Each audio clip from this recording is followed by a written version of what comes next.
our hand for Jesus tonight. I tell you, Yesu, the Tawi Leviinga, He deserves the praises. See ya wa le fiafio le ono le tua ingo yuta. O le tamai mamo na fasia. O le tala tu spaya le Tawi le tamai mamo na fasia. O le tuina atu le mamalu. Ma le Leviinga, ma le famanu, ma le malosi, ma le manga. Toi ave se pati tele moia. Give Him a shout of praise. Hallelujah. Praise the Lord. Praise the Lord. Praise the Lord. Thank you, Jesus. Ulavan lolo wala tau nei Samoa lo mātou atua. Mātou vai ale paua ti munga. Mai sau matangi leia tunu. E le mwhaina tau fia le loto le tangata e sau e fia vivi ma alanga ia te oe lo mātou atua. Awa o le atua e ofu I viinga. E pale viinga e la e oe viinga lo mātou atua. The rain, the wind cannot stop us from worshiping you, our creator, our sustainer, the forgiver of sin, the one and only true God, Jehovah Shammah, Jehovah Shalom, Jehovah Jireh, Jehovah Nissi. We give you praise and we give you glory and honor. Ia vi ia na fiafi lo mātou atua. O nga lua lawa fio na po. O foi ne ave sele focus a mai sele tu na na tu pulanga talvo mai so lau whanau. E o lava I latou mai mo mai le ngatou New Zealand, Australia, o so staffare la langi. Pa manuia yo tangata o la upu ele ma fayo na foi fua. Pa o foi lo upu le atua ele ma fayo nga expire. E uma upu le la langi le matala tu sio le la langi matala fa ngongo la langi o news for yesau ma toi alu expire uma be uma. A le upu la wa fio there is no expiry date in your word. Ele expire la upu, ele uma la upu, ele mabaila mano la upu, e suia yo matawola. Your word never changes. People always change. Government always change. The world will change, but your word never changes. That's why we trust your word. That's why we believe your word, because there is power in your word.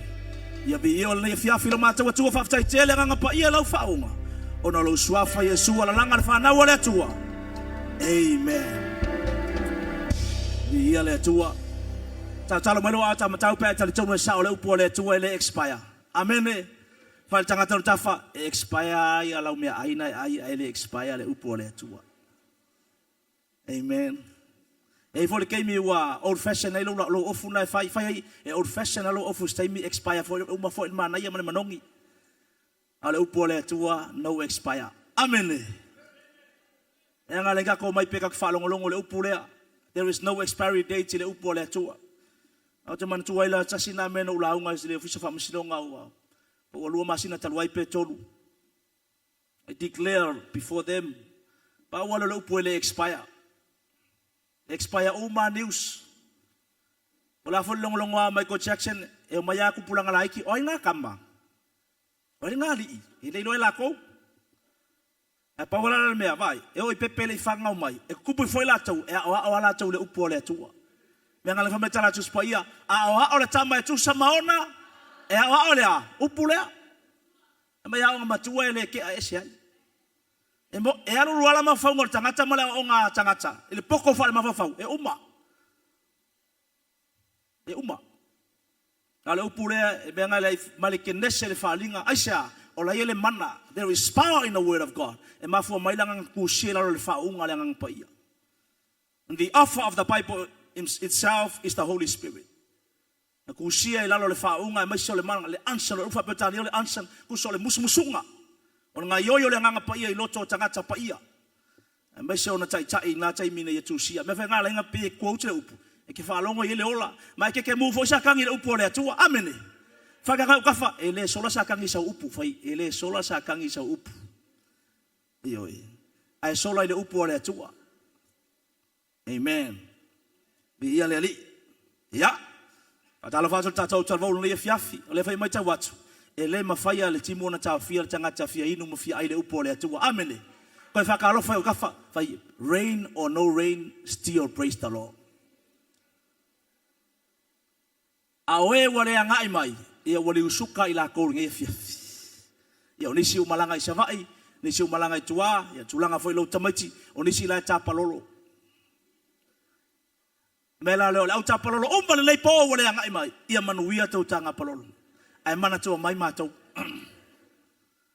ia tatou foi na New Zealand ma Australia va ngale New Zealand au Kilani Hamilton Wellington Christchurch ia fa solo ku Australia le mai momento tele mai Brisbane ele ngata le Sydney Australia Melbourne ia mas foi au Papua ia mas foi au Tupai ia mas foi au Afrika ia Amerika Samoa ia Hawaii ia mas malo tele Amerika fa talo fatu le fiafi tatou youth rally ia le vinga fo ile tua fiafi nei ata saune fa longolongo le upo le tua fa mole so dia se le telefoni fa yo neighbor leave your phone alone fa leave the phone alone io fa kia se o ka fa mole maka mai penga le vaenga le fa fo atu aku ngule fa for ka ko live ai ngo sa io la le si live ke manga le live sa o yo lumba fa ka fa ako maka for ke fongi le live sa o yo lumba I lumba fo fonga le live ai upo le tu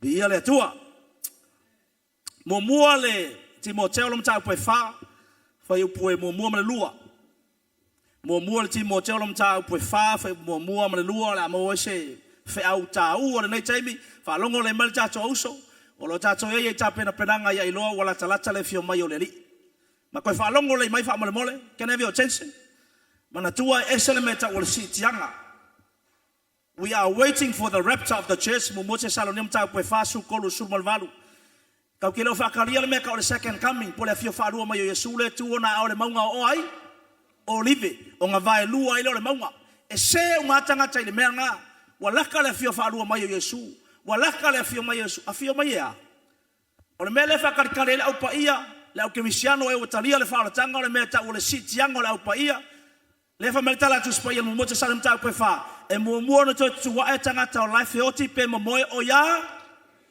ioi ele se mela ku fortanga ta pe ola ka ale olanga makafa elo ya ke viso le olanga a o e o kalia fa o tanga mai o e la mo ya ke viso ai fa pe ola ke mo e ke lo ya ke viso sorry e ke ka o ko pe fa penga fa ko ai masangi lunga ke mele fa mel tu se fa linga dos fulu o le mel fa masinong o fa pa pa the great white throne fa masinong ala ngale kua nga tanga tanga sala tu ai al mele fa ka o e ma le o ka kongo fa o tanga we are waiting for the rapture of the church e sau SWCCC le kalesia sau le upule a kuriki ka o ekalesia o e o vai seina po tangata o vai se manela langi wa kalia le faulkanga o tangata langa au nga sau Yesu le famalta la tuspaya fe fa kali mai Yesu fa kali mai fe bangi mongimo se vai sa ko ka I la u ma fa fir faringa a sau le se kianga le kalesia fio mai Yesu fa kali mai fe bangi mongimo au ka ko le mo ku ifo tagata le tu na mau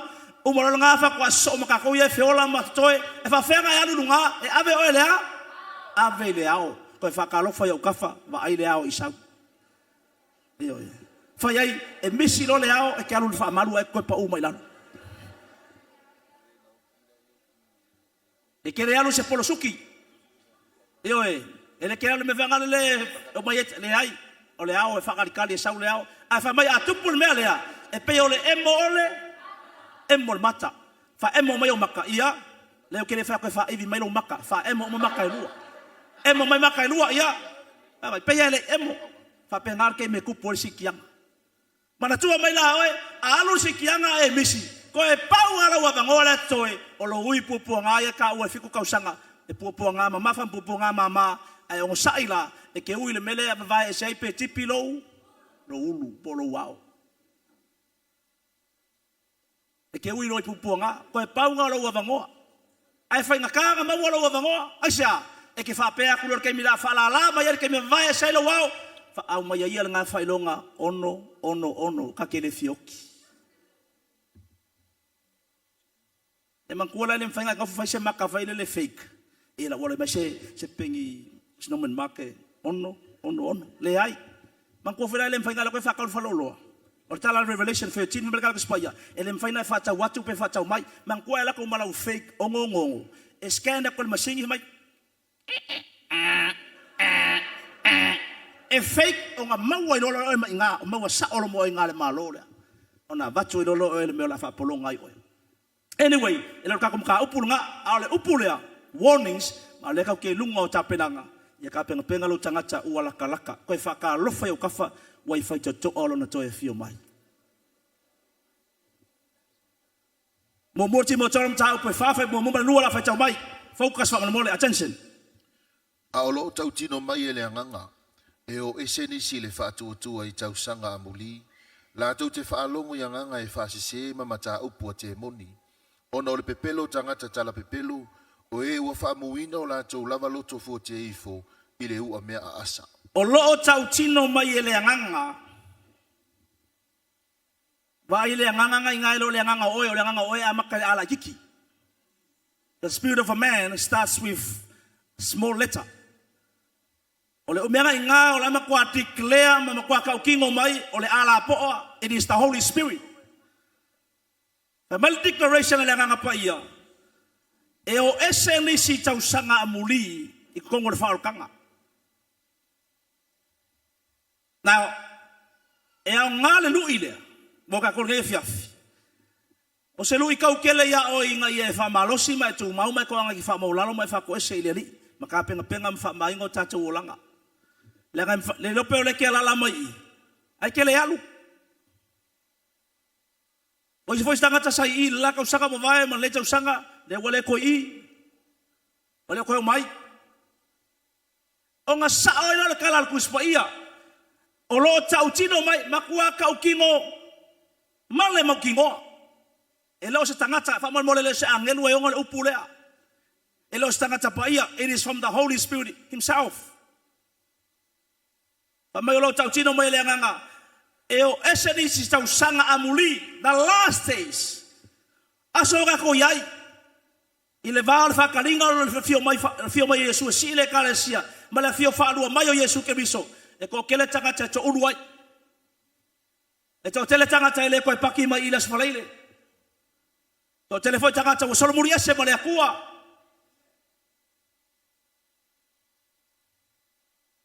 It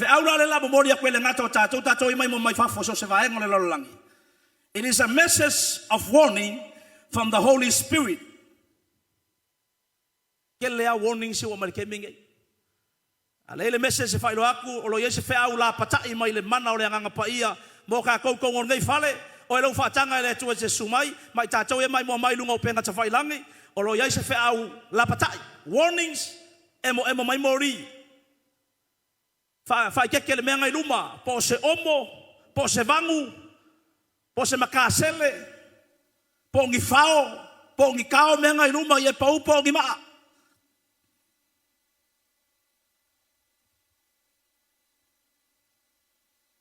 What the Holy Spirit declares to us believers. Ale be declare mai nga pa ia ta to fa lo mai.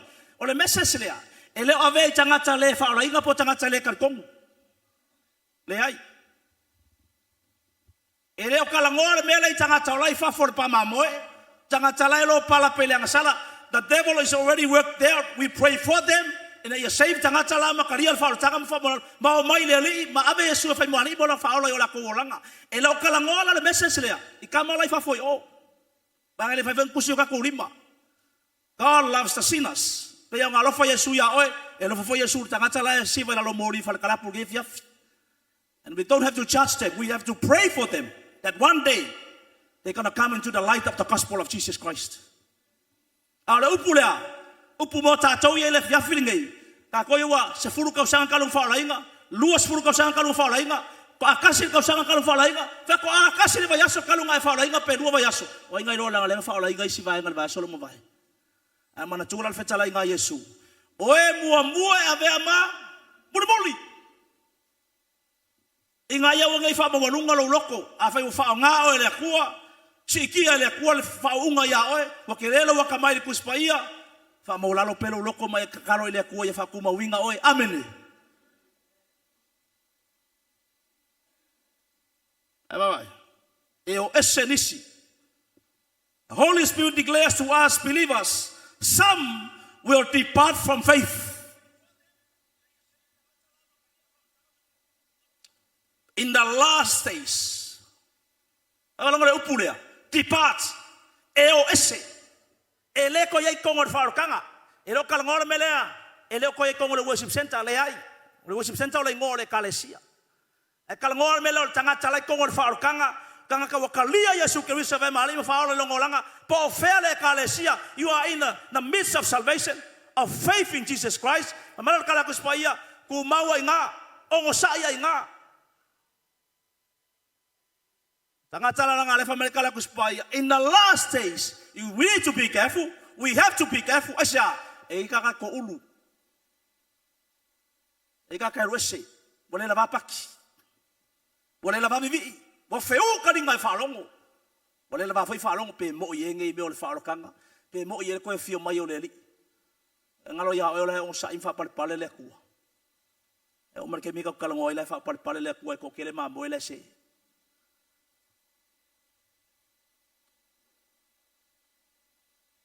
Alama ko olu elua mafuanga te tele ala ka kalongo le fia finga ifalongo le bai.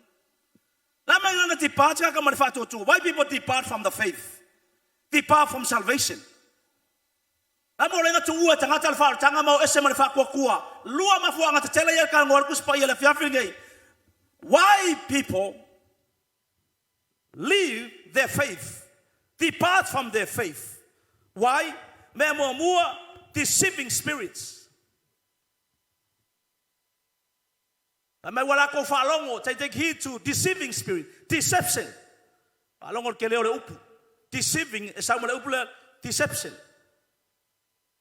Therefore, ya so ga ko inga kai. Deception simply means you believe in a lie. Ole mela deception spirit. E pese me moi, ele moi. Ole me ko kikia sao, ele sao. Ai va inga foi la keminge le sao ole mole me ole onga ya nga ime keminge. Ese saya molesta ngata APIA se me moi. Koi kiki akar ko ngurfal kanga ai koi pi ola or kona. O vai ku bale sia linga fai mai. E alu ar kala ngo ya Yesu Kristo. Ai olor mol vinga mai leio. Me nga me fa ini nga kai mina.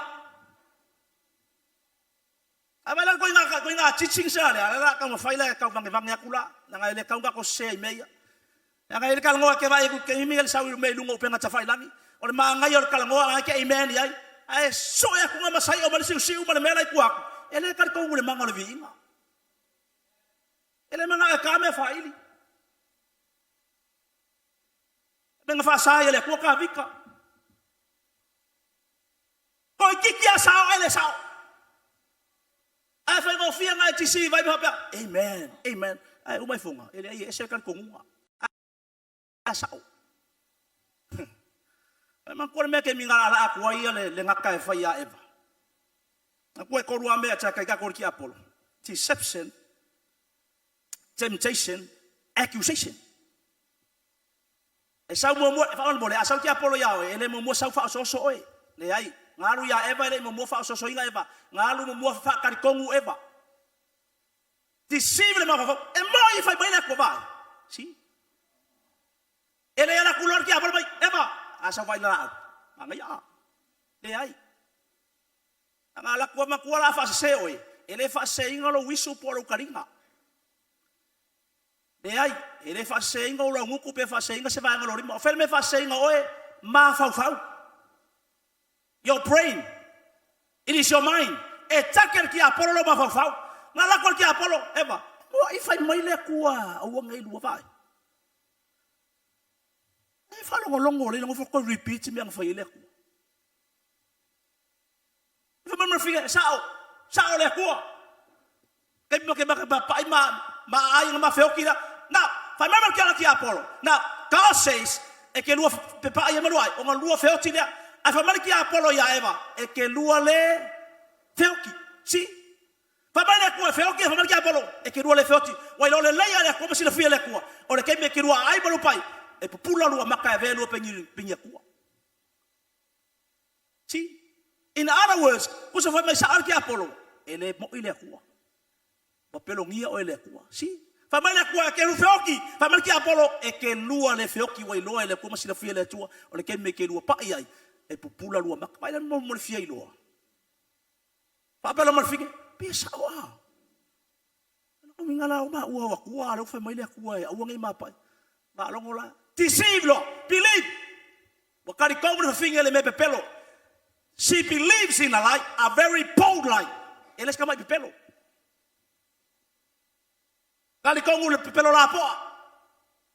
Na kali kongo le finga le pepelo. Fa so ingolo. Pamelo tala tuspaya.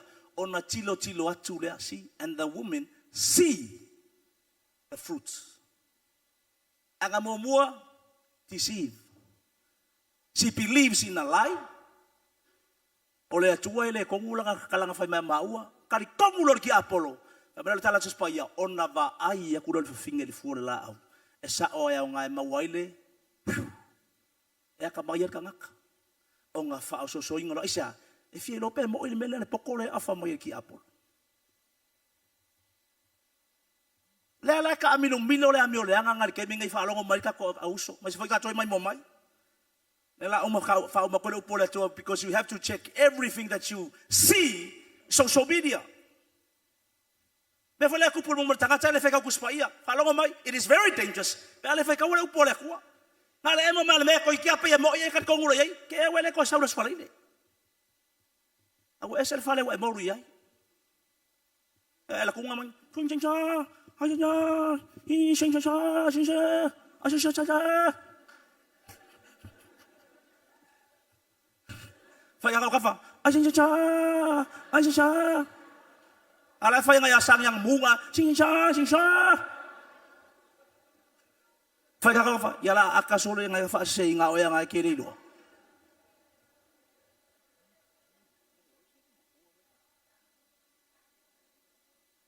Imere ri ngalo kiki lo ko fai mai lunga mai solo ke ofo.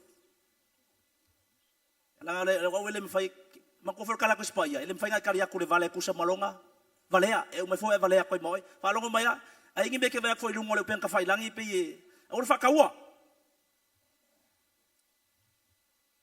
Al me ko mai fai. Awor ko makai. Awor ko follow ai. Awor me ngakupu. Uma foi com fio suera foi pensei com o leu mai com a onina ma não sung sing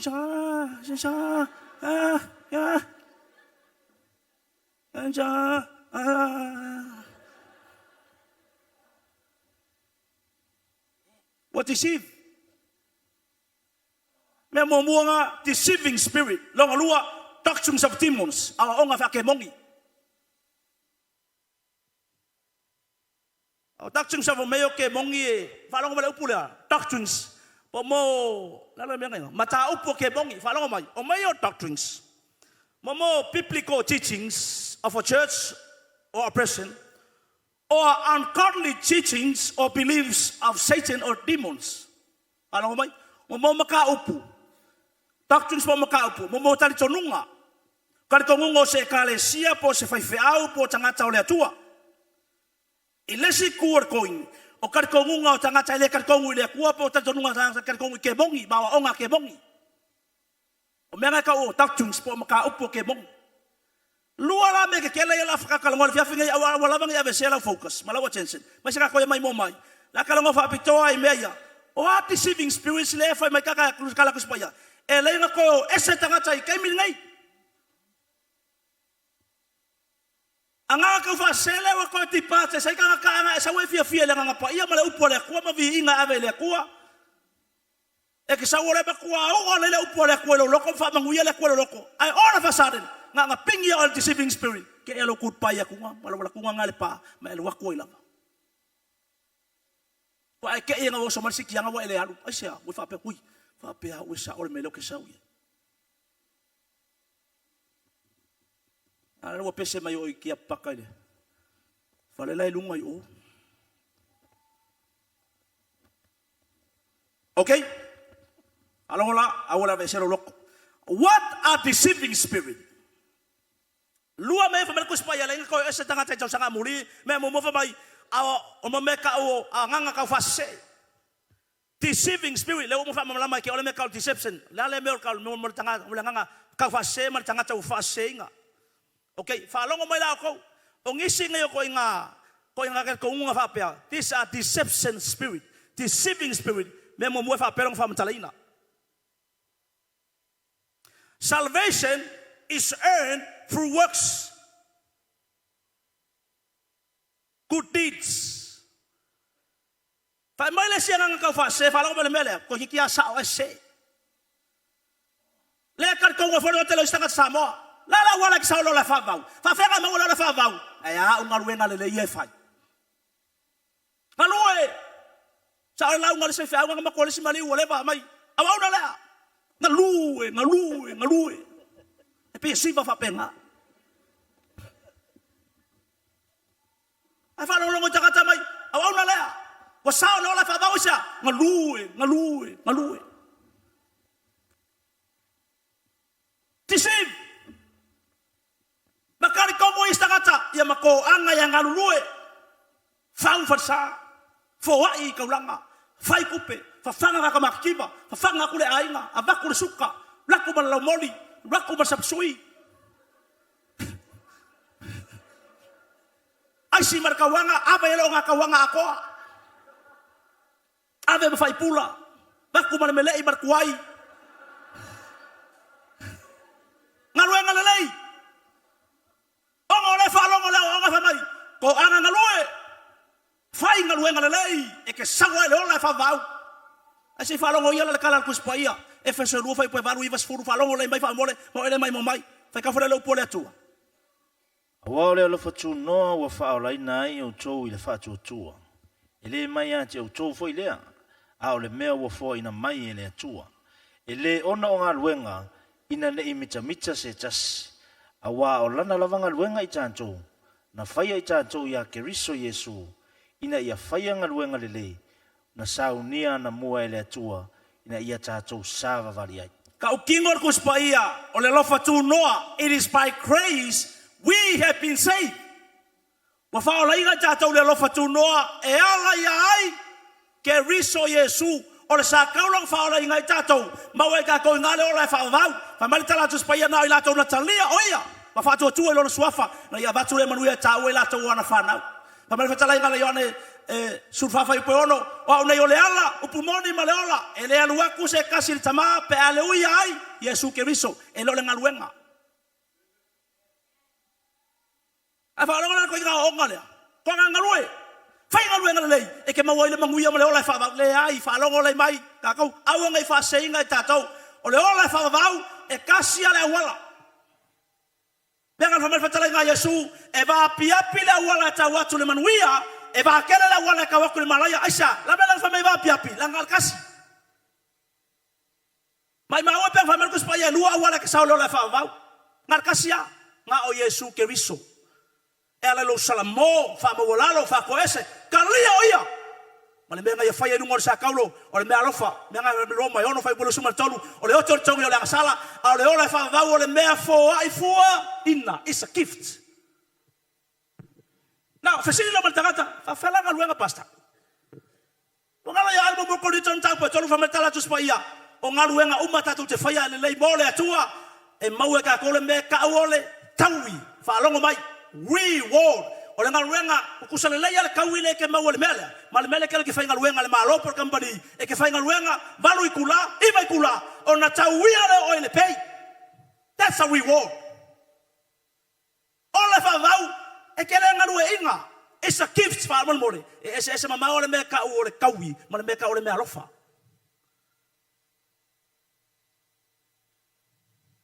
sume atongi vamu kau hema ko mele nga leti siva ko kelo tangata me so sambo ke tu manga apere le akole le fa ko ya tongi kupe uma ya itongi la me alofa le maoe ya la me fai Ftai la.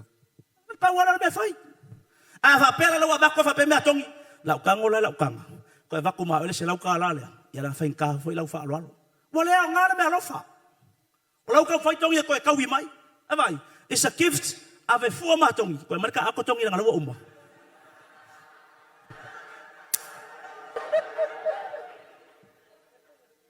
ole me alofa le ko fo ai fu le ola fa vau a o nga ruenga ke fa ya fa mole e mawe ka ko le ka wi pa ku nga E ka wia le kua la longai e ke fo ya tu na toe fo ina mai le ya oe. E ke anga le ya tu tangata ko anga le mai le kua ya oe. O kala ku spaier ku se fata oto o e fa su isi e fa su ina oe le kua. E ka wia wi woro le kua. Ai la kulunga e fe kua le pale e ima pale e lima pale ongo. E ma wale ka wi pe a fe ngaruenga le lei a fa longo mai. Mangkula e kofo inga le afia le kua. Aku ngaruenga e ka lili mai. Amerika la kuspaya e ma nga ruenga ai ke sawa ai pesa ka ui mai lafi ai sawa ai onga o Yesu Keriso a woki a ko nga ruenga isa sa fa ya marko mumu fa ya fia iloa fa ya fia makamua mua fa ya fa lia vale ya wa leo kele o menga fa inu mo tangata si ma ko fa ya no mo tangata wa ma waro ka ui ke mielnga ai fa ya fa ya mal loko fia fa ya mal loko oli fa ya mal loko malie nga ka wia le kua le quality o ngolwenga pe atesta o la sao le afia le kua pa kalo fa ka fa fai au ke ko mumu pe avenya o me mo le kua fai au no to mumus no complain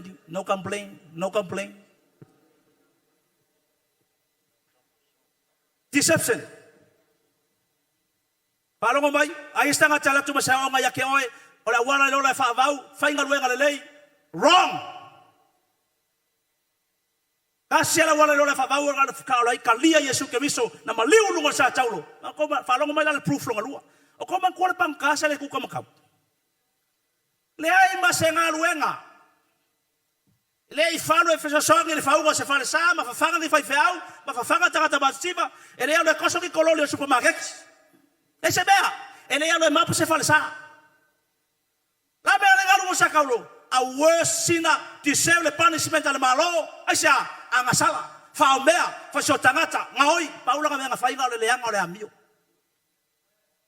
a lunga sa karola la nga fai ngale fa ma wala lo ma salamo wa tonu le ma sala. That means we are sinners what justify the ma punishment. Ai vai lang salamo lunga sa karola if pokor kamale nga vale ai ma no martala Yesu onei ai fa fonga ele fa ba Yesu fica kakala ko le media sei ko le loku mai Kakawa kuri le melek fa me ngaruenga. Ele fa ba Yesu. Fika kakala la lile sa ikoloko malu sa ikafanya ngaruenga. Fa fanga karakama le ai semea. Okay lungol sa kolone ko mai lalo. Tamatara su onei tate fa tase ma o ile paradaiso. Ave se pace via le tu lefia.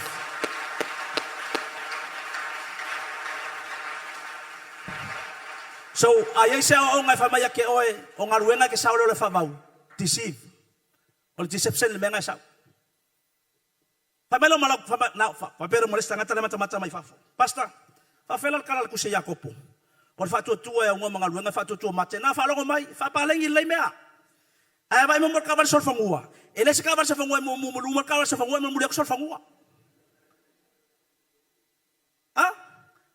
ele se be ka se mo no ka ba se fangua mo bulek se fangua ele ma fa ngalu ka ba e piko no se fangua la no ba fa ola inga mo mua kalia le fa ola tanga ngalu lo mo le tua awe ngalu ma le loko fia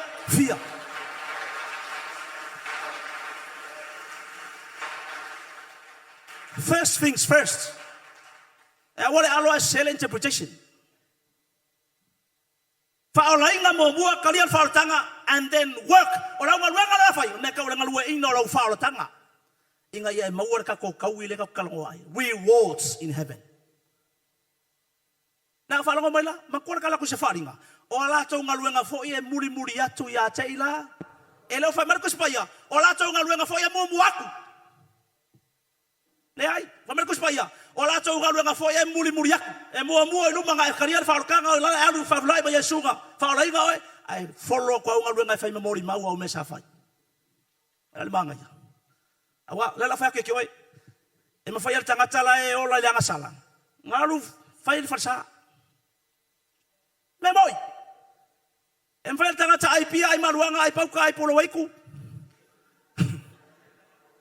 ma sa fa ke o farsa ma fa fanga fa feau ma fa fanga tanga tamativa ma ave nga donation ya onga ma fai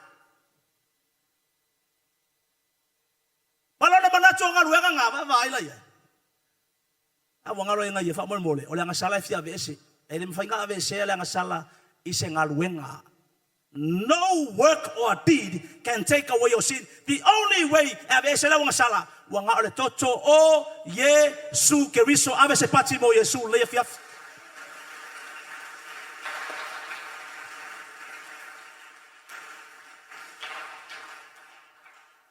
Deception longalua. Besele fakele fa ngamal kemi ele lo lagi fa seina tangata. Fa mai mafafango istangata. Healing and miracles are the things of the past. Only in the times of Jesus and his disciples. Fa mai tanto no istangata. Se vai lekau kan kongul kemi ngai. Ole mana fa malolo Yesu mavavenga e kukupu ai o mar kemi ngai. Fa mai istangata se o menga fa malolo ngaka kemi Yesu. Menga fa malolo ngaka kemi la so. Ase falo ngoia la fianga pa ia le tua. E peru e kusuba korfa upe valu. E peru su korfa upe valu. O Yesu Keriso ele liulava ia o ananafi. Angafi. Vale so. Ongei. E o fo'i le fava. E o fa vau. Yesu la ga ele kemila. Angafi. Ele suia le Yesu ga o Yesu fa malolo mai kasi amele. Ele fa pega fa malolo mai Yesu yo pola so. Ai o mega ko kemingai. Foringo Yesu vai vai. E o vai vai a Yesu. Bayang ele pa ior ka kori faola. Nga ole ka mai e o Yesu o ka vai vai alo na mana. Le ai. Ele suia le manga o Yesu Keriso. Amene. Ai ka ko mo ka kia le mana o Yesu ana na fio na ior fa vau. Ave se pati mo Yesu le tapuai. Ele le liu. It never change. But ale me fanga le mafo mayonga because they don't believe. Ele ka ko mo le manga o fa malolo. Ele ka ko mo le manga o sofa. Nga fa malolo fa nga. O Yesu nga me nga fa malolonga mar kulinga ke mongi nga kar kai binga me nga ke ba ke bingi le ola vale ke mongi mo le mai ke mongi ya nga ora sasa le mai ke mongi ama samo sasa bakwa kapui sasa ora sasa kingo akala o fiel mai ke mongi mo so ke mongi la firunga le fau ama ila li kwa wo ka akala ba ke ako vai ai faga ngau kafa makuala wasa ole ako inga me fa awang e alo foi fa pe amala sunga pa mo le menga fa malonga nga kai minga we fa ngo tala tuspaya o Yesu ele liliu ele se kame vo fuli Yesu vanga ko vai o ana nafi o Yesu len kurke mong yang fa malolo mai ke mela so e o mer ke bingelo ba vale manganga o kaya o tanga ya ngai mai e operate ya le swafa le. It's still powerful. So solo ya ke mongi. Ai mafo mai mele se sele onga, ma le mea wa le karikongua. Unbelief. Le fela nga wale ya fai fa malolonga. Eu solo mai ke mongi. Ave mai se kuya fa ma. Kuya fa nga ngau ka mento mai le uru, ka mento. Fa nga ngau ka fa, nga kuya oe pe se mento vo ile ka mento lu ma fo.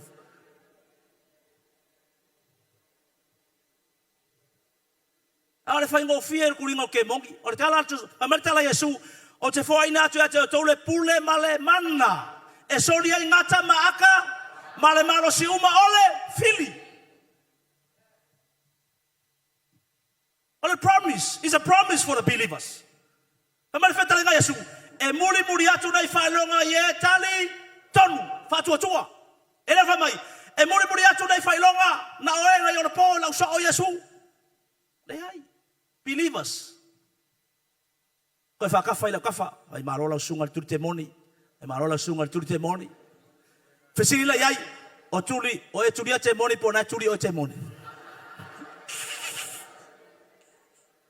Awai lua mea, ai le kulia kemong ngai kulia kemong.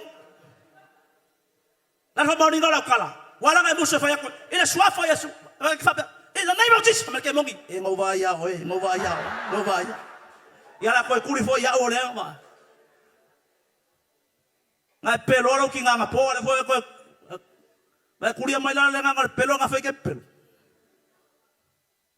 Koe fa kafa o kafa ma ile me kuri o ke mongi. Ole me le anga kuri o ke mongi.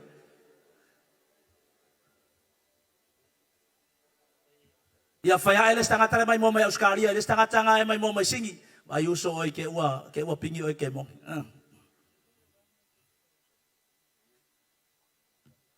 Lona tolu. One of the deceptions of the devil kasi ngai mea kau fasepo le nganga kau fasele le ngako ese tangata mare fatutua. Ora tato lunga fa pea. God will never send us to hell if we sin because he is a loving God. Ama sakata. Ole kuo lofa. Na mela linga api fuka ko le kuo ise ori ole tua ese le lofa. One of the characteristics of God. Kasi o malo sianga mame lo yo winga ole tua ese le lofa ngai kuo. Yang fia la ia online. Lalu langi ole ang salam tu na launga. Langan malo tali tonunga mai oile ai me kaua leng papakema oile ke minga pepe. Me kaua leng fasing singa va ya oi angai kangi la ya. Ai kele mama lama para me wa suoi. Fakanga ukafa, mafaku kuruse va ya oi ke minga la kiki. Onga e kangi lo la ya.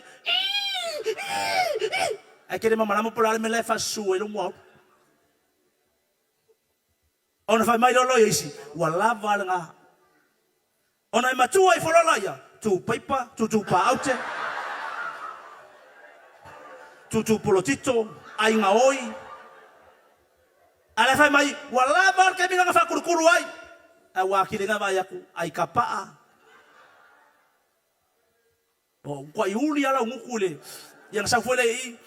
Haleluya. Malamu lambo nga PK.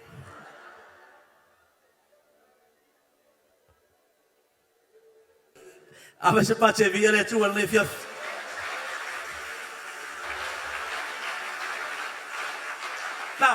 Now, falongora.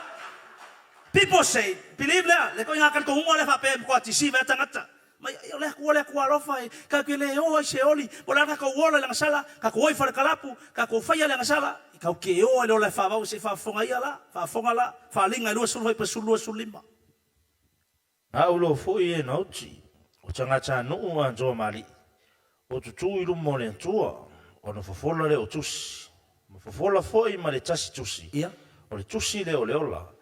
O na whamasino ina ai lea o e na oti I mea o tusi e tusi. E tusa maala toa mio. Wa vae foi e le sami e na oti sa iai. Wa vae foi e le oti ma se oli e na oti sa iai. E taitasi foi o ila tou ma whamasino ina e tusa maala toa mio. Ia. Wala foi na foi le oti ma se oli le pafi o le oti whaalua lea. Vai. Ai se tasi wailoa wa le tusia I le tusi le ola. Ia. Wala foi na lea I le pafi. Ele o komeki le langi. Ile ka fa lo langi fa ilbe se mo le anga salam fa ku ngau lo langi nga o komeki le langi. Le ai. Po le ale lo ko ke lo ko ile o komeki ale langi. It's not about the name of a church. Ole upo le kuwa. Ia mau al far kanga, mai mo kingo e kusiolo ngor kusole ola tamai mamoi. Now, ha mo le ato. Fa ka fa pasuli mo le falinga lu sul lu fa bole. Falinga lu sul lu fa pasul fiku. Ka mini sul lima. Ka ya le kongi le bela, le ka kala ngoila kinganga e lo lotu wa fa longo mai kanga ka wai se ori. Awai tua pauli. Ia. Mai e fa taula itu. A fa ka ulaiku. Mai e fa taanga. A mio le anga fa taanga. Mai e fa sio tanga. Fa sio tangata. Mai e foi tu. I foi kupua. A tō malava o e ua loto I le tala pelo ma lato whaia. Bye. Mai kau sa o kuri whale whiawhinga I whalongo le mai. E mongi ma whamaongi o le kua lofa o le ngalo e te oi o le kua paia. E le ma whaia se anga sala o nga kulu mo le kua paia. Ma le mena no tonu o le ngalo ya ke oi. O le atua amio tonu. A just God. Fa mawalalo salamo fa koese yang sala mawali ngole ola fa va ola ile yang sala lo pala pe le salamo le fo ile li ele fa pe la fa ile yang sala ngati se vai fole lo la fa va le ti se va se oli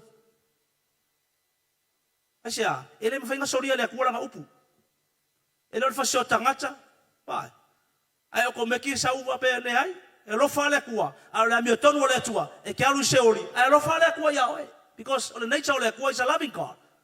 But all of decision na fai e ke ola ile ngasala fai le fasio tangata male amio leanga it is your decision. Onga e alu ala ye e kuri lo destination. Onga o lau filinga. Ai lo fale ko ya man ko fa longo ma ya. Ba wala me le pure le ko tangata o meta o le loto faita lo loko faikaria. E ke fili ai mo le ko pele ai. ngi fa seinga o sis ngai sia o nga fa penga ke le sia o nga selang e o fa istanga ta fa lainga mai me ka wa save once you save se fe oe pule lo le lo langa me ka wa fa lainga awa e lo kala le ku fa ya mose le ai mose ka fa ko ese mai mose fa mose le ku amal mo le tu ave se lo ngor ku se lo rango asa elu nga sala fa mai le ku oi le ai mose e fa yo la me ko wa solo ese lo ngor ku le ai wow o le nga sala mai ya tau o te solo ese o ye le ngor ile ngor le tus amal mo le a fa yo le ku kusia e ko solo foi le ku fa ka fa o ka fa e ko solo le ku uso pe esas pe se e ki le fa ko ese de la uma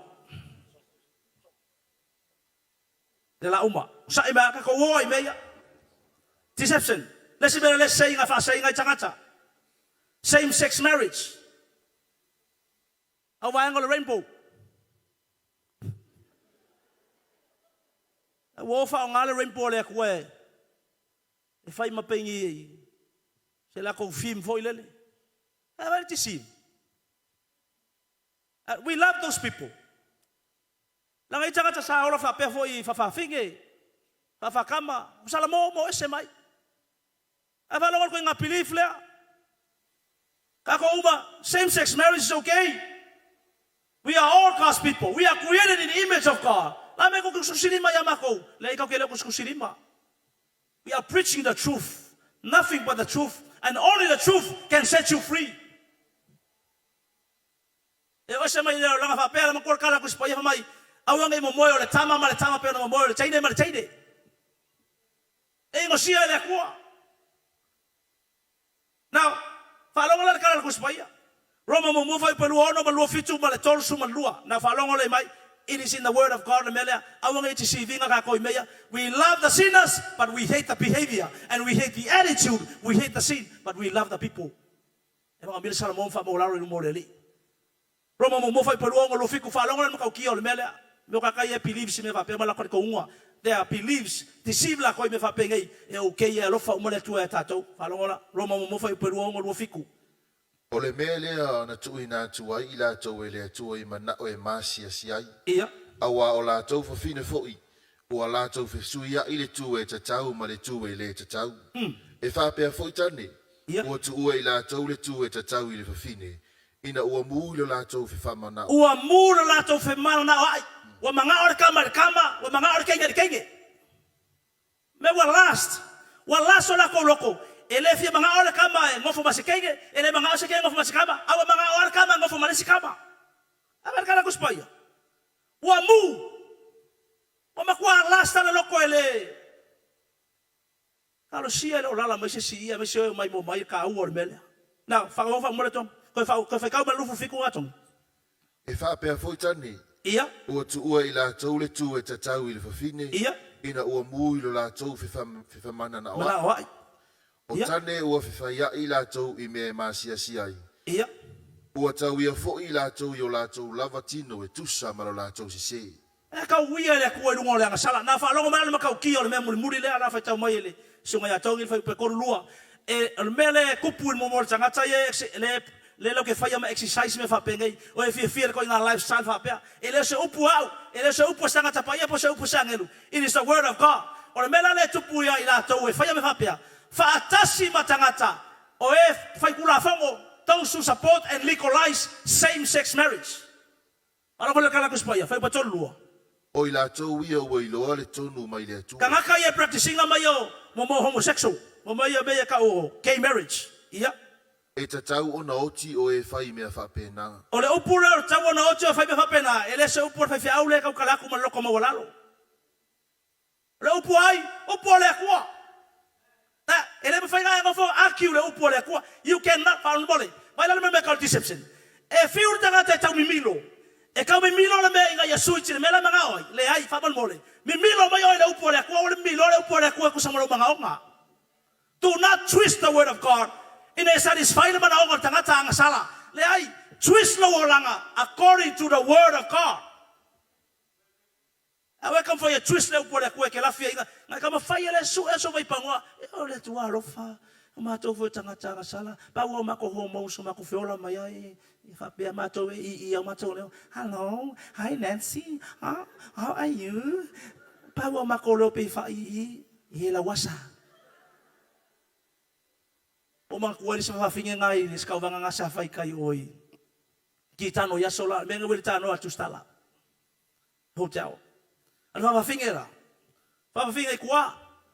Ailon makongu. Ailon ka wanga whafinga, ailon makuala me ka ole queen ailon ngone me.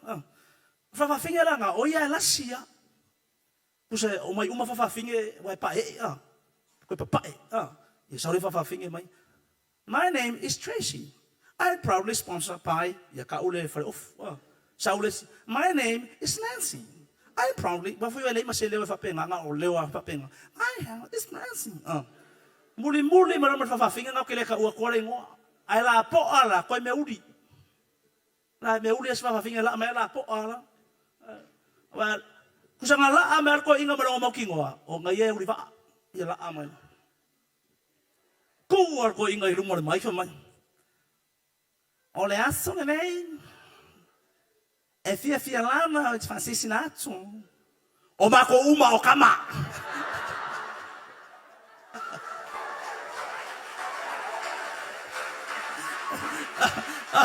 Ai no ale ko inga yo kile mama. O mako uma o kama. Ya fakafa le stangata o kama umama kenge kako. Nga ale lua kaka nga faya ele akua, nga ale li ibale tamai, uma. There's a creation long koro ele akua. Nga o atamu ama eva, hamal mole. Now, toki famole. O ila tau ia wa ilore, tonu mai le atua, e te tau na otio e fai me whapena, na whalongo la. Ka ngaka whai kula a whongo, o mingi sika, o kai o malo, o roa ia, those who support and legalize. Now, follow what I am. O la tau a maua le loto mai le tua tau no tio e fai me fa pena ele ngata ono la tau fai o ia mea. A o e fia I la tau ye o fai vai. O ka ka le fia me la vai fai. And those who support, ma la fai kula fonga ye pasia me fa pe. Ako man kol me ngalenga o pala inga sok ko makumur. Maka o kial melea. O mumu ko ngila wori ngai. O fai la kala sore. Anga o kama. O ngo so fa il falos ko inga o lokale ile. Ya o ngale ku afa mai. Anga o kange makamaki. Ele ngi nga o inga o iku pau. Amai la wori ngai komu. Ala fai ka ngako le ku. Se ba ko fai ai mele. O no me ka o fe so inga. O inga sa o ngal benga manga o. Bela sko inga o lokal.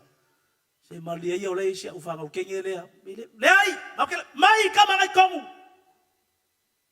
Ang o kwa o ngale ko sei mai kung ka maro. Fa ka waso maka uma fa mai fa. E ko marka le ko. E ngi ko wai. So solaro. Mai ko so solaro ke mingi. Ngala o marko sa ole li. See? Abomination. E lefi fiele ko me fa pe. We love the people. Alo me foi, awangi ko sia ro lima tanga tanga pe. Pray for them, love them and avere upole ko. Share the word of God. Abel mga yole fo ita ka tata vo sa fapenga. Amene. Sa fapenga fo ya. Hello. Hi. Ya fapenga wa sui marie fo. Vi le tua. After le tua le fiafi. Malu le tua le wa.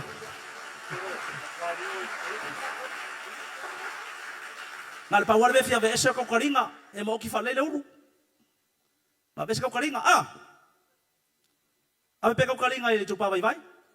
Pa ka fale skama, ave pega o talinga ele tupa vai. Ele se me la fia i kupito i fu, o i kupe me i kupiko i fai i kupiko. Pega ka kafa, e tuina wisu, o ngai tuina wisu. Fai ai, o fere pai, o fere kus pai ngai sa me, e tuita to wisu.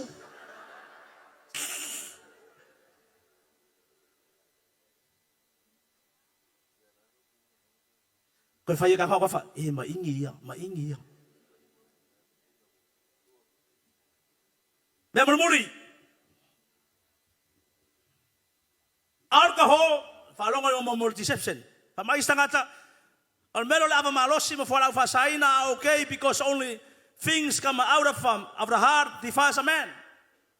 Ila faingal pia. Ila faingal maruanga kamanga lengua ko sa fafo. Ala fa matala just paya nga ome sa mo itono lotor tangata. Ele angal kangaka. Na falo ngala twisting al kuspaya. They twist the truth. Makuol mga kalango Yesu mga kalango mga tifal pa fala ngai tangata. Ele o kalango me yo la kalango me ai. Ika wa kula for sayo ka play la uso Yesu. La mo ba yo uso ai ele fangola kulima. See? He's talking about food. Ele washing ola kulima sanitizer. Mal fasimoli. No ele ka play na Yesu mal tala Yesu. Sele ai.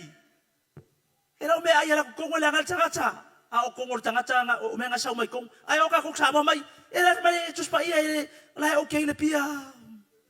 Maluanga. Okay le pia. E okay le onga. Se fai ka wala kartia to famul. Kartia lima fai pue. Sui va lu kasi ato. O ilo tino foi ngaruenga tino. O mea fa penei. O le muli noa. O le fai taanga. O le amio leanga. O le mata aitu, o le ifo itupua, o le whaitonga fiti wha taula aitu, o le whita ngai, o le whimisai, o le losi vale, o le lotoa, o le whinau vale, o le whivaivaia inga, o masenga, o le mataua, o le whasio tangata, o le onanga, o le poula, ma mea whapena, o te mua i tauatu nei a te utou, pe ona o whai atu ana mua, o e whaia mea whapena, ele fai le malo le atua mo ele ma fai ga e akure upu le akua ale ma ka uki o si unga to ka fa ka kasi ma si to me muria o te fai atu o e fai o te moa i tau atu ia ante o tō pe ona o fai atu ana mua o e fai a mea whapena ele fai le malo le atua mo lato tofi e kele tangata ia lala mai kau kinga foi toala ko ye falon so le makau ki o tau tidonga ngiuso e ma se for ko kero tanga tele mai mo mai e foi lo uso la ya uskaria la ki foi o polonga me fa pea aba malusi ya ko ngai u vanga le ru corpo alu marpei o ma marpei le nganga alu ku mar casino alu mo ka aga mo le mi lenga but e foi la mergo ke lo tata ngai ko ngaulanga fa pea. Now, all I justify. Labo ko po yaw eh. Labo wala nga ko imu. Labo wala ko ka fasa farkalap. Ah, mo ka fia farkalap. Labo wala ko kangal maruanga. Ay siya. Lawa ilo fasa lo ko le upole tu mo manor suwa fo Yesu. Tamar tu spaya atu sa loto to wala tali. Ona sa loto fa mauri. Now, falongo le mo il kalak fa ku. Fa mo le il fa maungi la sa ol mer fa koi. Si inunga ni mo tanga tsela la me fa kasi ma umat ka ko umayang kangok ngai ngupia ay maruanga farkalap. Si dai inunga ni ma weke ma, dai ma. E va vai. E lo ke lo ma ka ol me mo. Ale si ali mo tanga ta. Ko si inunga ni mo tanga tanga kangol pia. Papa maruanga farkalapu farkifanga. Tutupa u te tuportito ko la lo marima. Sa ol kala le seri e ka ukingo ai meia sau kangor maruanga marpia e ole fa fingele ka ukingo ole lumo sale balas ele se mena mai fa maina ko fa kalo fa ka fa pai wa ilalo le toto o umo na fa maina tatalo martanga ta fa maina toto ta mai mamwe ave se pati molo wa tua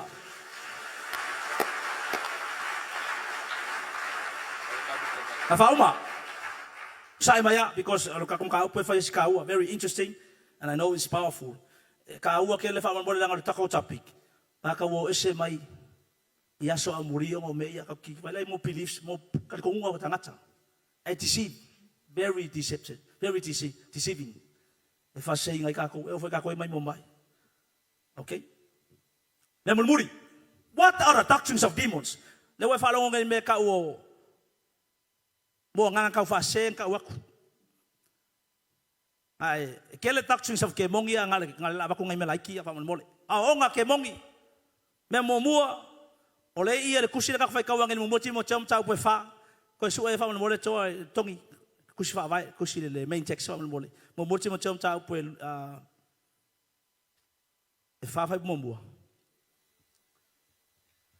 Aolo o tau tino mai ele anganga. Ia. E o ese nisi le whātua i tausaga AMULI. Nā tau te whaalongo i anganga e FAASESE ma mata upua te moni. Ia. Ona o le pepelo tangata tala pepelo. O e o whaamuina o lātou lava loto fua te ifo i lau a mea. Whai pue tolu. Lātou te vavao i le whai awā. Ia. Ma whaasai si me e ai. O mea lava ua whai e le atua. Ia talia ma le whaafetaia i lātou. Ua whātua ma lātou i loa le upumoni. O tali tō nungo o la waringa ka o le Gnostics beliefs. I le pole whasa mo le upungo le Gnostics. O la waringa e, o kari kongo la waringa, they don't believe in God. E kari kongo ile me ka divine knowledge o kangaka ki sawa ya. Ala pisi o le kari kongo whape. O la waringa nga yonga la tō nungo lea. E wha oia kama i le whai paipo. Ai le whai paipo awe, awe whai paipo. Wha safo yung whai paipo pe whape ya, ma. Longa lua. Mo restrictions i lunga mo certain foods. Paasa isi me aya mo me ai o mo fa mai nga makfai ka kalo lunga. Belon tolu. Believes long kolu. Jesus is a spiritual brother of Lucifer. Mele ka wa onga fa kemongi. Ai ese kale sia postanga ta fa longa melo tal tonunga fa pea. O Yesu Kristo le usu fa le nganga urus felo. It's a demonic belief. It's a demonic teachings.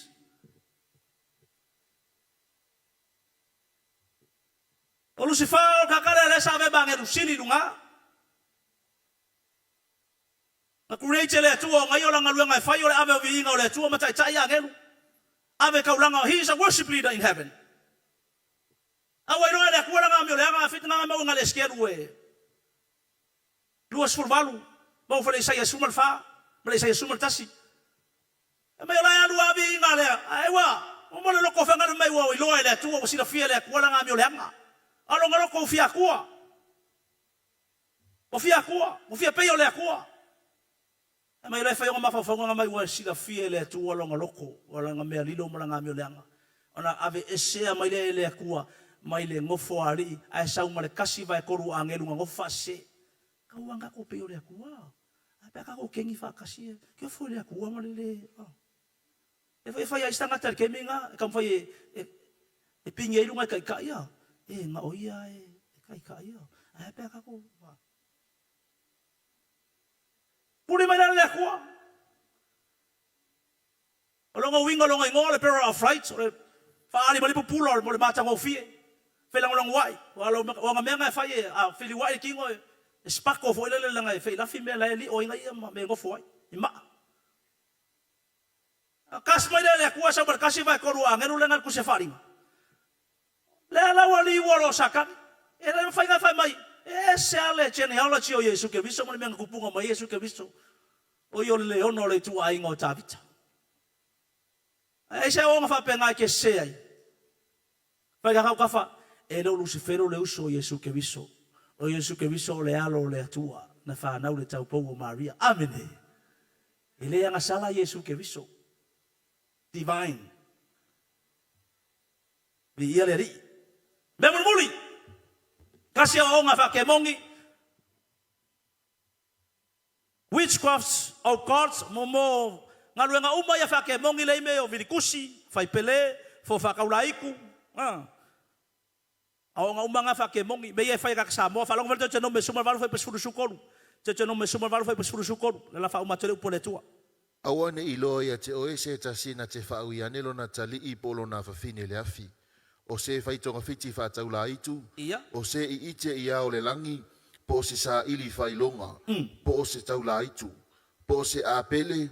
Po se fesili atu ye itu. Po se wa yaile itu o valo. Po se sa ili atu ye woti.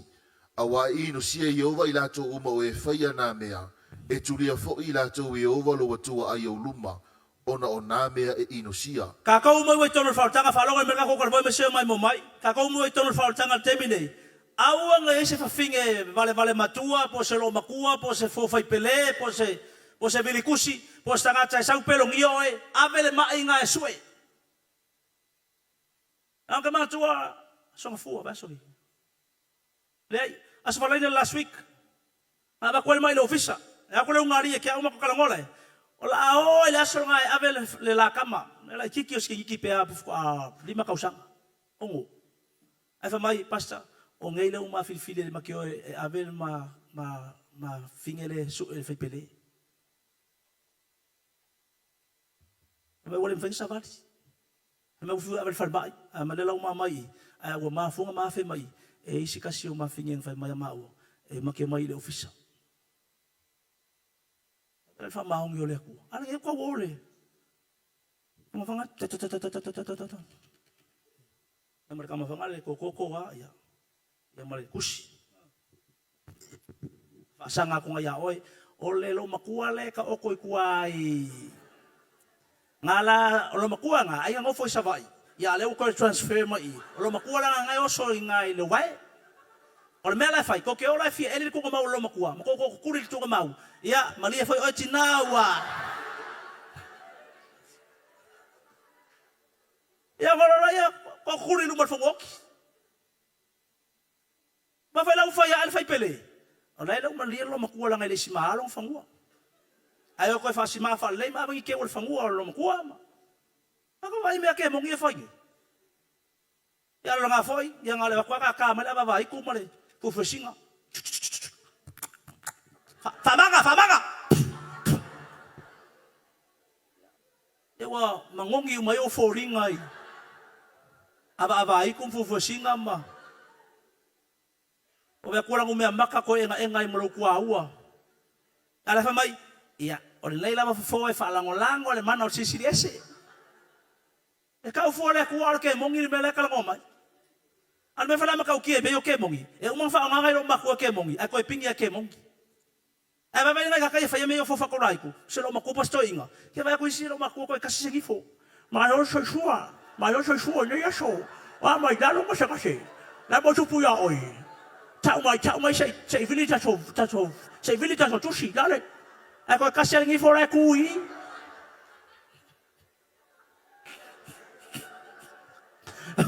Fai o kafa, ya la aka ayo e nga be se fofa ke mongi ali ale ke akama. Se Samoa, se soyele vale umi amene. Fai o kafa, se wala vale nga ke ofo, wala vale nga.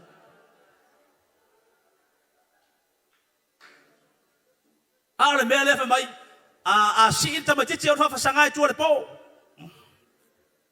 Awar sarua fa le po ke wa mai iku. Pupungi ki aka ngai ke wa ku me se ke mongi ki aka. Ala po me ba kar pusi usuar kai ala iki wo pele kai.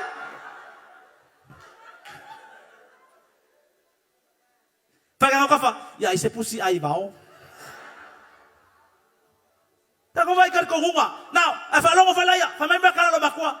Ele sala bu mai na mua. Now, tongi, fa ka mai le fa upue. Le kusianga, fa longo le mai fa mo mo. Na fa longo le mai mo ka uki le upue le ku. Fa ka mo fa upue. Tongi. Mo fa upue fa. Fa longo le mai. Mo fa upue fa. Kala ia mai ele sala bu mai na mua o fanua lei o le ala le o tamai tai o le vai le o tamai tai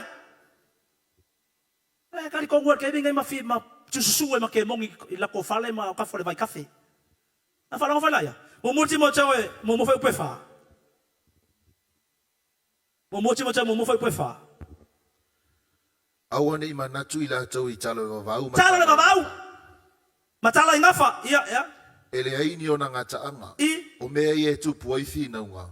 A ele o le wha ama whanwhananga mai le atua. O lo i le wha atua. A ole manatu i tala na vau makala o ngafa.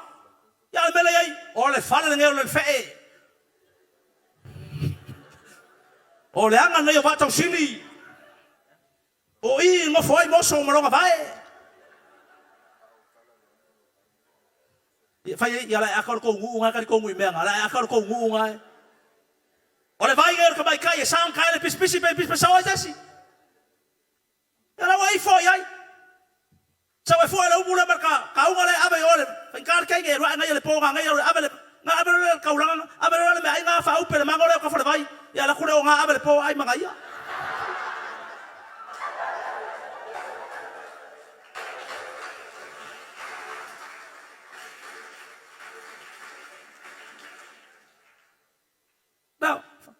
Okay, tongi. Ko foi la mo fa. Na fa lo mai sai hamma le mele. Na kungu ngel makua kefo. E o le loku e fa mai, o le nei fa fo, e fa lango le mana ala. E ko kor pele ma vini le kusima. Pipisi mai mai o foringa e mai e fa moi le mango CCC. Or ke mongi le mena ku mai kua. O sa or kala risko inga nga le sfefiawa, o lotu satani. Wa vai sa mo marke mongi loku. E mo parparu nga vai sa fone loku la sa. Yang ko fone man ke mongi nga fa ka raiku. Fa ka kali mai ka ko. Ia o tata foi fa mavaile lua afetala tolu mo Samoa lua pua tolu italo faru au uba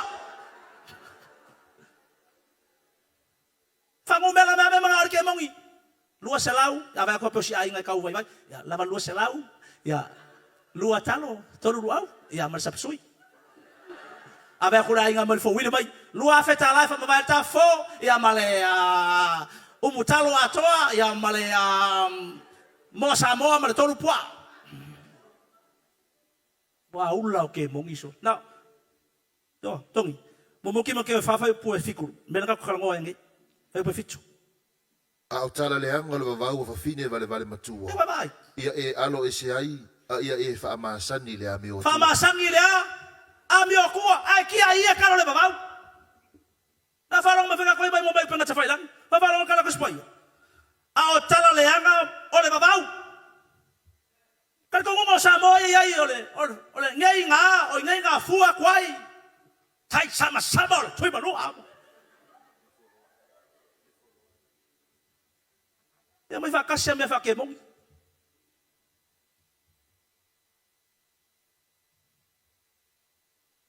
Mi fa no pura ngai ta watu na ya so le to so fu mo ta to wolo lo ma walunga le oino le masina. Fa mole. Ele angal ma fo angal benga. Ale fa nga isa ngata ya ma lo la sunga fa fa ga le ma ta wat foi lo mo lunga le oino le masina i lo sunga.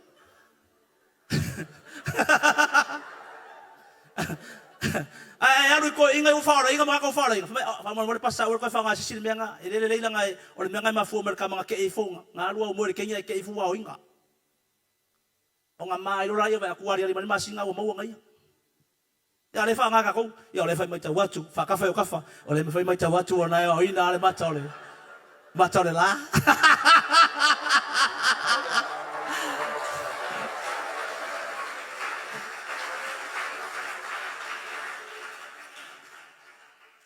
le venga ya fa ka fa o kafa fa yi o le mai ta watu lo ma walunga la vale nga le o le tu lo so fu vai le vai o lo ma walunga le nga le o le tu avele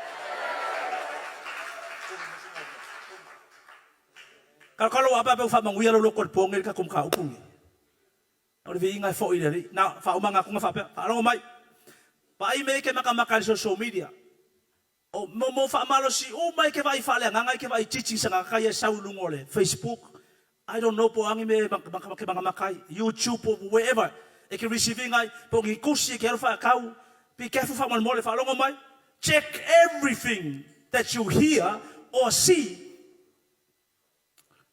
Siaki uma mea umanga le upo le kua. Siaki pe fa makai pipliko. Langa yele mea e manga yele fa makalanga o me manga ya. Ai le sao. Amar mo le kua ele aru me manga ya makul kala le kong fa ya sao. Le ai. Amai sao lo. Sao povi fa ale ngama ya makul kaulanga ya e. Fa makala kua manga ya povi. Ai kele uskai. Ele se mele angal fa yo kaulanga i povi. Makula le ko fa longa ika e o le manga ya ele le ko le mu le ko le manga ya nanga ina le makul kala ko spaya e ia la tonu i manatu le tangata o ala ya e okia so ele mu le ko le manga ya e manga ya fa la manga ya fa la sia o nga le manga ya fa si manga ya fa teaching le o va ya nge Facebook le ai if it sounds good and it sounds good and it's a truth o le ko mi ngoia nga ya ile truth. Me ko ngale ngo ko encourage ko akarbo ko nga fe ka ko spaya because ko nga fe ka ko spaya po le ala mumu mo yo mele sa lunga pen ka failang ko ikikia sao it sounds good but it is true for you asia e sia kia kui ma ko avala mo upole ko longa dua ko excellent interpretation ai le kai la etc when you know the truth longa dua renounce cancel, rebuke all demonic ties, activities you have been involved with. Involved with people brainwash, brainwash ko sa umakua, FAASESE hinga lo mafawis tari tonunga. Pose believers tangata pose menga tisiva yoy. Faile atua, Father, in the name of Jesus, I renounce, I rebuke, I destroy all the deceptions of the enemy in my mind. And I declare right now, I am free in the mighty name of Jesus. I voice sex, I prophesy se loku se loku esse kan kongunga ko kikia sao, ala we fa longol me le kalonga le upole ko fia fingi. Fa longol le ko kio upole ni. Okay, but AMULI refuse any teaching not founded on Jesus. So se o onga sa wele fa vai dungo kebiso. Amerika la ko spaia ia antemba. No yo na menga awangi e supportinga. They renounce. Kalau nge fia falongo mai, ma just pa ia TAUSAGA AMULI o ese sitanga tel fatu tua. Now, le we falongo le fia fingi. I mafu anga le ngati pate stangata. Deception me onga ka fase, ma onga ke mongi. Ia al fifia ngai wa ko loko, le wa o ia o le truth. Nothing but the truth. Wa ka penga mo le ola fa wa me so tianga la upa ia. Ave spate vi ia le tua. Let's all stand tato tu lai. Malo felon sai. Pasi umela onga tatum tau puna, but I believe when I work on I fa manuia le tu le loto le fiafi. Mo ino fonga le fiafi. Ave matata fa pesi fa mole. Thank you, Jesus. Thank you, Father. Panto tatalo ata matau pa ata tonu e selmana yon mela u fatu falonga le fiafi nei. Wa wal e kuipo le upo le tu lepo. Thank you, Jesus. Do not be deceived. Tato talavo, tato fa mai mo mai penga ta fa ilangi so staff lo langi Australia mo New Zealand. Amerika Samoa Martela Amerika. Do not be deceived. I want to fatanga satani pelongi oe. Thank you, Jesus. Eto ya fio ma Yesu. Thank you, Jesus. Hallelujah. Pesen tangata usauli. Father Charlie di sitianga. Thank you, Father. Amen. Yesu.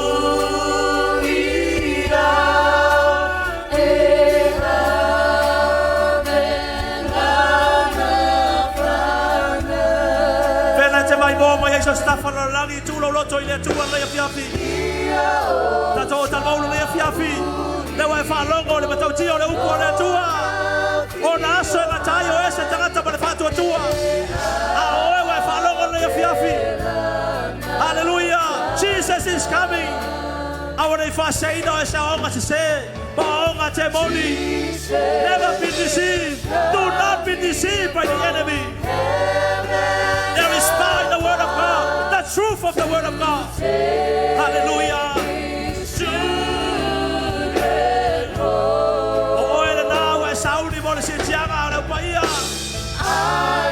We're ready.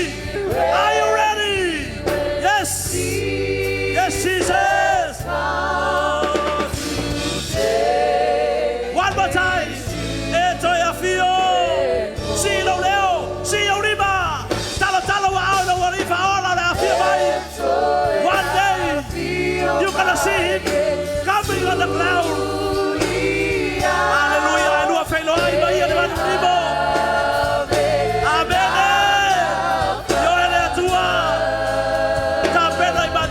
Fio mai ora wa fio e si tia na we kalesa.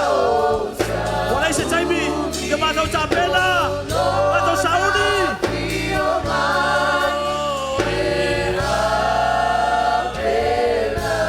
Mato la fa ftai le fia file u pole tu wa fa longo le bela tu wai. Fa ftai tu le fia fa ftai tu ya tama. Vai atama fa ftai bola upu. U fa malama u fa pula lo loto. Fa malama ni so beta u le tua. O telefia mau i tangata ye wo ese mana fa tanga. O telefia la bele li so tangata wo ese mana fa tua. A wona fa sei na lo ma fa tama. So sorry mai ye wona manu malo. So sorry mai la usabaliga. Ele fa mo fie. A te fa tua. O te tani tonu ya te oe. O lo mana o te fa ya me o malava. Ile fa si mai o Yesu Cristo ya te. Thank you, Jesus. Ameno se pace via ile tua. One more time. Jesus. Oh, Jesus. Hallelujah. Yes, Father. Yes, Jesus. Oh,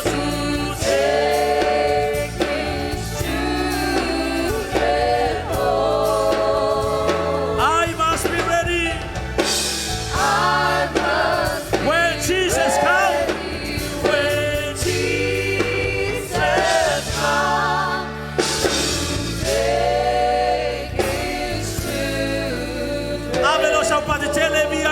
si lunga wao. Si tele lunga wao mai pati ma batsa walanga fia ile tu wala fia. Somebody shout hallelujah. Somebody shout praise the Lord. Oh, thank you, Jesus. Thank you so much, Holy Spirit. For ile viinga ya teo le nei po fa malama I matou le tua. Ile tau au fia paia au lava le matou. FAASESE ina I matou le rio langi. Au le matou muri au onga te moni. Ele tusa ma au fia paia. Fala talo le fia fatuma wina la au talamau. Fatuma wina la fanau. Fatuma wina na I matou fatasia le fiafi. Oi mai mo mai le tua ya Australia ma New Zealand. Maso se tafora langi America Samoa Hawaii Papua New Guinea. Maso se vaenga la langi fa manuia ya ila to malato samalinga malato tafutulinga. Le fiafi le to mato fa peatu ya foi le viinga ya te oe. Pamulia foi le to leadership le fiafi. Pamulia na uso to fa fine wasi simai. Pamulia le mato fatasia le lepo. Pamulia talama uma le fiafi mai sala fa pese ma la talau. Pamulia le technician team mai sala mato media team le fiafi. Pamulia la uso te winner le fale mai sala ai tema le fiafi au talama uma sa pe fo. Ya bi ia o tamao no lo swafa Yesu and every God's people shout amen. La tasi mai lalo fa malmole va ve lava. Pa talo foi lo tua ai fa malo au sol fa malos malo alonsa.